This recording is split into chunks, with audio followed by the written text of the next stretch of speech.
ఇక విద్య విషయానికి వచ్చినట్టయితే ఇవాళ కేజీ నుండి పీజీ వరకు మేము ఉచిత విద్యని అందిస్తాం.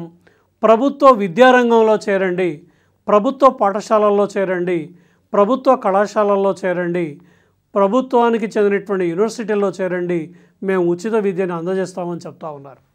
ఇవాళ స్కూల్కి రెగ్యులర్గా వెళ్ళేటువంటి విద్యార్థులకి మధ్యాహ్న భోజనం పెడతా ఉన్నారు, దుస్తుల్ని ఇస్తూ ఉన్నారు, ఏకరూప దుస్తుల్ని ఇస్తూ ఉన్నారు. ఆ పిల్లలకి అన్ని రకాలైనటువంటి వైద్య సౌకర్యాలు సమకూరుస్తున్నారు.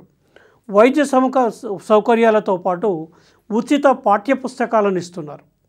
రోజు ఇంటి దగ్గర నుండి ఏ పిల్లలనైతే పంపలేరో ఆ తల్లిదండ్రులు ఆ పిల్లల్ని గురుకుల పాఠశాల లోపల, రెసిడెన్షియల్ పాఠశాల లోపల, అంటే ఎస్సీ, ఎస్టీ, బీసీ గురుకుల స్కూళ్ళల్లో మీ పిల్లల్ని చేర్పించండి, మీ పిల్లల యొక్క విద్యా బాధ్యతలన్నిటి కూడా మేమే తీసుకుంటామని చెప్పి ఇవాళ రాష్ట్ర ప్రభుత్వం, కేంద్ర ప్రభుత్వం ప్రభుత్వ రంగం లోపల ఉచిత విద్యను అందిస్తూ ఉంది.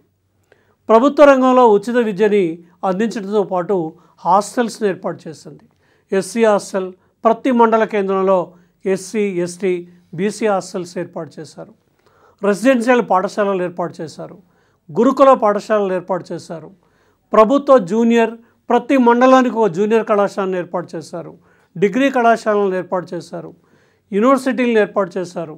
పూర్తి స్థాయిలో మేము ఉచిత విద్యని ప్రజలకు అందిస్తామని చెప్పి ఇవాళ విద్యార్థులకు ఉచిత విద్యని అందించేటువంటి బాధ్యతని